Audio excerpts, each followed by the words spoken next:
États et bailleurs de fonds dépensent chaque 5 ans des dizaines de millions d'euros pour organiser des élections présidentielles, parlementaires ou locales. Des coûts parfois polémiques, surtout lorsqu'ils ralentissent le processus électoral. Et parfois, la facture explose.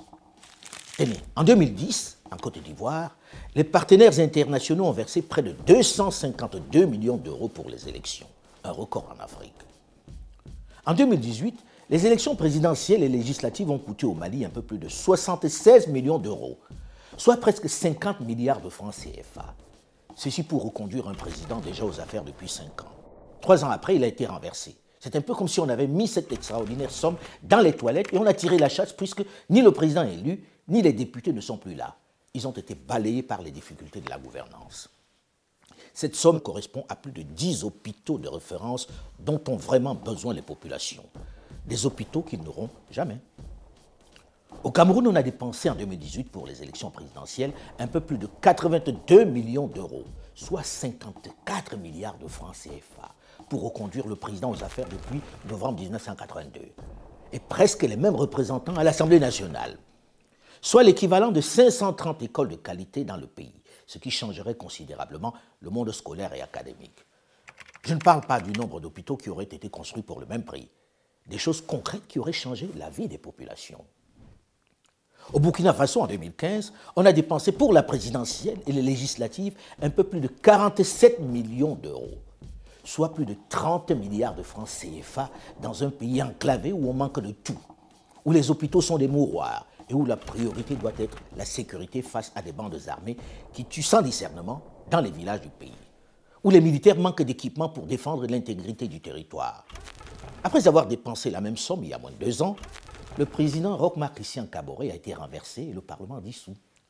Encore des centaines d'hôpitaux brûlés sur l'autel des élections dites démocratiques. Des centaines de kilomètres de routes qu'on ne construira pas. En République démocratique du Congo en 2018, on a dépensé 600 millions de dollars pour la présidentielle, les législatives et les provinciales, soit près de 350 milliards de francs CFA. Ceci correspond à 400 km de route dans cet immense territoire totalement enclavé. 2 parcs agro-industriels, 5 avions Airbus 319 neufs, 4000 bus de transport neufs de marque Mercedes, plus de 4000 écoles primaires et secondaires. Avec cette somme, on aurait aussi pu bâtir plus de 5 barrages hydroélectriques pour fournir l'énergie qui fait si cruellement défaut à ce vaste territoire, ou encore 50 centrales de production d'eau potable dans ce pays où l'on meurt encore de paludisme. Ces calculs sont ceux de l'ancien Premier ministre Matata Ponyo-Mapon. Tout cet argent, cette somme aurait pu permettre de lutter efficacement et définitivement contre l'insécurité dans l'est de la RDC, où les bandes armées font encore la loi, où l'insécurité est devenue la règle. Il aura fallu, après le scrutin, plus de 2 ans de crise, de blocage, de tergiversation, de tractation, d'arrangement pour que le président élu, Félix-Antoine Tshisekedi Tshilombo, à la tête d'une union sacrée hétéroclite, puisse enfin prendre les rênes du pays. Et déjà, on envisage la prochaine échéance électorale. L'année prochaine, en juin 2023, il faudra encore débourser 500 millions de dollars pour les élections. Lorsque l'on fait l'inventaire de tous ces scrutins, il y a moins de 10% d'alternance. En gros, les mêmes remportent leur siège. On vote donc presque pour rien. Une tragique comédie. À quoi ça sert de dépenser 500 millions de dollars pour financer un simulacre d'élection dont on connaît les résultats à l'avance et qui en plus vont diviser les populations et très souvent entraîner des violences? Ceci pose avec acuité, avec violence, j'allais dire, la problématique, le fameux dilemme entre la démocratie et le développement. Question que certains intellectuels un peu rapidement, pleins de certitudes, balaient d'un revers de la main. J'arrête là cet inventaire pour ne pas vous déprimer avec le gâchis que l'on perd chaque année sans garantie d'alternance et qui très souvent se termine en crise, en contestation, en division du pays, en guerre civile. Devant toutes ces ratés, ces échecs, je m'interroge. Avons-nous, au début de la décennie 90, mené le bon combat?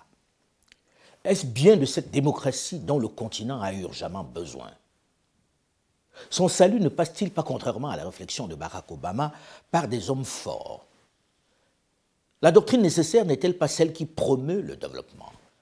Je n'ai pas de réponse, Je n'ai pas de réponse définitive. Je m'interroge tout simplement. J'avoue que je n'ai pas de réponse et je ne pense pas être détenteur d'une quelconque vérité. Et je sais que ce type de réflexion peut susciter une critique acerbe, la colère des nombreux diplômés qui l'ont adopté comme on entre en religion. Je peux le comprendre et intégrer leur opposition. Mais dans l'absolu, n'est-ce pas du débat d'idées dont nous avons besoin urgemment aujourd'hui? N'est-ce pas urgent de penser par nous-mêmes, de choisir ce qui correspond mieux à nos aspirations? Le moment de s'interroger sur le mot d'idoine de gouvernement dont a besoin le continent noir n'est-il pas venu? Peut-être devons-nous enfin oser faire la critique intelligente de cette démocratie importée, imposée. Et si c'était de là que naissait un nouveau système mieux adapté à nos réalités, à nos peuples?